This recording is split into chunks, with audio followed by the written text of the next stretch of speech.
Item ಯಾವುದೇ ಇರಲಿ try ಮಾಡಿ ಆಚಿ ಚಿಕನ್ ಮಸಾಲಾ. ಹಣವನ್ನ ಸ್ವೀಕಾರ ಮಾಡುವಾಗ ರೆಡ್ ಹ್ಯಾಂಡ್ ಆಗಿ ಬಿಜೆಪಿಯ ಎಂಎಲ್ಎ ಚಂದ್ರು ಲಮಾಣಿ ನಿನ್ನೆ ತಗ್ಲಾಕೊಂಡಿದ್ರು. ಲೋಕಾಯುಕ್ತದ ಬಲೆಗೆ ಬಿದ್ದಿದ್ರು. ಅದಾಗ್ತಾ ಇದ್ದಂತೆ ಇವತ್ತು ಬೆಂಗಳೂರಿಗೆ ಅವ್ರನ್ನ ಕರ್ಕೊಬರ್ಲಾಯ್ತು. ನ್ಯಾಯಾಧೀಶರ ಮುಂದೆ ಹಾಜರುಪಡಿಸ್ತಾರೆ. ಸದ್ಯದ ಸ್ಟೇಟಸ್ ಏನು ಈ ಪ್ರಕರಣದಲ್ಲಿ ಅಂತ ನಾವು ನೋಡ್ತಾ ಹೋಗೋಣ. ಅಪ್ಡೇಟ್ ಏನು ಅಂತ ನೋಡ್ತಾ ಹೋಗೋಣ. ಅತ್ತ ಜೈಲಿನ ಬಾಗಿಲು ತಟ್ಟೋಕೆ ಬಿಜೆಪಿ ಶಾಸಕ ಚಂದ್ರು ಲಮಾಣಿ ಸಿದ್ಧತೆ ನಡೆಸ್ಕೊಳ್ತಾ ಇದ್ದಾರೆ. ಮತ್ತೊಂದು ಕಡೆ ಜೈಲಿನಲ್ಲಿ UTP ನಂಬರ್ ಅನ್ನ ಬಿಜೆಪಿ ಶಾಸಕ ಭೈರತಿ ಬಸವರಾಜ್ ಅವರು ಪಡ್ಕೊಂಡಿದ್ದಾರೆ ಅಂತ. ಭೈರತಿ ಬಸವರಾಜ್ ಅವರು ಒಂದು ಮರ್ಡರ್ ಕೇಸ್ ನಲ್ಲಿ ಆರೋಪಿ ನಂಬರ್ 5 ಬಿಕ್ಲು ಶಿವನ ಮರ್ಡರ್ ಕೇಸ್ ನಲ್ಲಿ ಭೈರತಿ ಬಸವರಾಜ್ಗೆ UTP ನಂಬರ್ ಅನ್ನ ಜೈಲಾಧಿಕಾರಿಗಳು ಕೊಟ್ಟಿದ್ದಾರೆ. ಭೈರತಿ ಬಸವರಾಜ್ಗೆ ವಿಚಾರಣಾ ದಿನ ಖೈದಿ ನಂಬರ್ 1864. ಬೆಕ್ಲು ಶಿವ ಮರ್ಡರ್ ಕೇಸ್ ನಲ್ಲಿ ಆರೋಪಿಯಾಗಿದ್ದಾರೆ ಭೈರತಿ ಬಸವರಾಜ್. ಫೆಬ್ರವರಿ 24ರವರೆಗೂ ನ್ಯಾಯಾಂಗ ಬಂಧನ ವಿಧಿಸಿರುವ ಹಿನ್ನೆಲೆಯಲ್ಲಿ ಪರಪ್ಪನ ಅಗ್ರಹಾರ ಜೈಲನ್ನ ನಿನ್ನೆ ಸೇರಿದ್ರು. ಇದೀಗ ಪರಪ್ಪನ ಅಗ್ರಹಾರದ ಕ್ವಾರಂಟೈನ್ ಸೆಲ್ ನಲ್ಲಿ ಭೈರತಿ ಬಸವರಾಜ್ ಇದ್ದಾರೆ. ಫೆಬ್ರವರಿ 26ರವರೆಗೂ ಸದ್ಯಕ್ಕೆ ಅವ್ರು ಅಲ್ಲೇ ಇರಬೇಕು. ಹಾಗಾಗಿ ಖೈದಿ ನಂಬರ್ ಅನ್ನ ಕೂಡ ಕೊಟ್ಟಿದ್ದಾರೆ ಇನ್ನೂ 4 ದಿನಗಳ ಕಾಲ.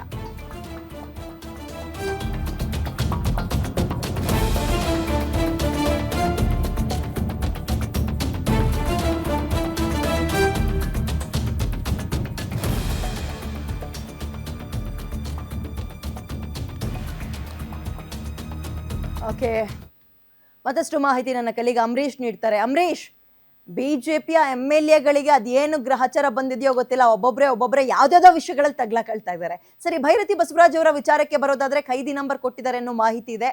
ಉಳಿದಂತೆ ನೀವೇನ್ ಹಂಚ್ಕೊಳಕ್ ಇಷ್ಟಪಡ್ತೀರಿ? ಅದು ಇದೆಯಾ, ಬೆಕ್ಲು ಶಿವ ಮರ್ಡರ್ ಕೇಸ್ ನಲ್ಲಿ ಪರಪ್ಪನ ಅಗ್ರಹಾರ ಜೈಲು ಪಾಲಾಗಿರುವಂತಹ ಏನು ಭೈರತಿ ಬಸವರಾಜ್ ಅವರಿಗೆ ಜೈಲಾಧಿಕಾರಿಗಳು UTP ನಂಬರ್ ಅನ್ನ ಕೊಟ್ಟುವಂತದ್ದು 1864. ಅಂದ್ರೆ ವಿಚಾರಣಾಧೀನ ಖೈದಿ ನಂಬರ್. ಪ್ರತಿಯೊಬ್ಬರು ಕೂಡ ಜೈಲಿಗೆ ಬಂದಂತ ಸಂದರ್ಭದಲ್ಲಿ ಅವರಿಗೆ ಮೊದಲಿಗೆ ಒಂದು ನಂಬರ್ ಅನ್ನ ಕೊಡ್ತಾರೆ. ಆ ನಂಬರ್ ಭೈರತಿ ಬಸವರಾಜ್ ಅವರಿಗೆ ಜೈಲಾಧಿಕಾರಿಗಳು ನೀಡಿರುವಂತದ್ದು 1864. ಅಂದ್ರೆ ಜೈಲಾಧಿಕಾರಿಗಳು ನೀಡಿರುವಂತಹ ವಿಚಾರಣಾಧೀನ ಖೈದಿಗಳ ನಂಬರ್. ಭೈರತಿ ಬಸವರಾಜ್ ಅವರು ಪರಪ್ಪನ ಅಗ್ರಹಾರ ಜೈಲಿನ ಕ್ವಾರಂಟೈನ್ ಜೈಲಿನಲ್ಲಿ ಇರುವಂತದ್ದು. ಏನು ಸಾಮಾನ್ಯ ಖೈದಿ ಅಂತ ಏನು ಭೈರತಿ ಬಸವರಾಜ್ ಅವರು ಏನು ಜೀವನ ಮಾಡ್ತಿದ್ದಾರೆ ಅಂತಾನೆ ಹೇಳ್ಬೋದು.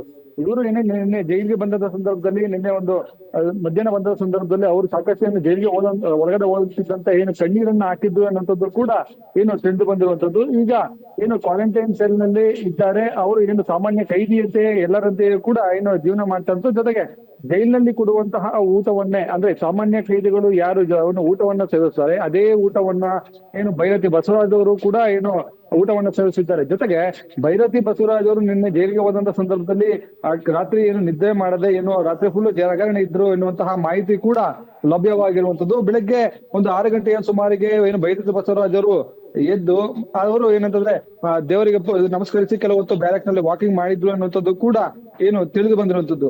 ಈಗ ಅವರಿಗೆ ಏನಂತಂದ್ರೆ UTP ನಂಬರ್ ಏನು ಜನರೇಟ್ ಮಾಡಿ ಮತ್ತೆ ಅವರಿಗೆ ನೀಡಿರುವುದರಿಂದಾಗಿ ವಿಚಾರಣೆ ದಿನ ಖೈದಿ ನಂಬರು ಇನ್ನು ಮುಂದಿನ ದಿನಗಳಲ್ಲಿ ಅವರು ಅಲ್ಲಿನ ಒಂದು ವಿಚಾರಣೆ ದಿನ ಖೈದಿಯಾಗಿ ಮುಂದುವರಿತಾರೆ. ಆ ಮುಂದಿನ ದಿನಗಳಲ್ಲಿ ಅವರಿಗೆ ಫೆಬ್ರವರಿ 26ರವರೆಗೆ ಏನು ನ್ಯಾಯಾಂಗ ಬಂಧನ ಇದೆ. ಅದಾದ ಬಳಿಕ ಅವರು ಏನಂತಂದ್ರೆ ಅವರ ಒಂದು ನ್ಯಾಯಾಂಗ ಭವಿಷ್ಯ ಮತ್ತೆ ಅವರ ಒಂದು ಜೈಲಿನಲ್ಲಿ ಇರ್ತಾರ ಅಥವಾ ಏನು ಅವರಿಗೆ ಬೆಲ್ ಸಿಗುತ್ತಾ ಅನ್ನೋಂಥದ್ದನ್ನು ಕೂಡ ಕಾದು ನೋಡ್ಬೇಕಾಗಿರುವಂತದ್ದು. ವಿದ್ಯಾ, ಥ್ಯಾಂಕ್ ಯು ಅಂಬರೀಶ್.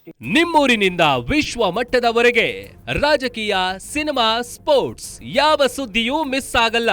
ಬರೀ ಸುದ್ದಿಯಷ್ಟೇ ಅಲ್ಲ, ಜೊತೆಯಲ್ಲೇ ಇರುತ್ತೆ ವಿಶ್ಲೇಷಣೆ. ಗ್ಯಾರಂಟಿ ನ್ಯೂಸ್ ನ ಸಬ್ಸ್ಕ್ರೈಬ್ ಮಾಡಿ, ಫಾಲೋ ಮಾಡಿ, ಕ್ಷಣ ಕ್ಷಣದ ಅಪ್ಡೇಟ್ಸ್ ಪಡೆಯಿರಿ.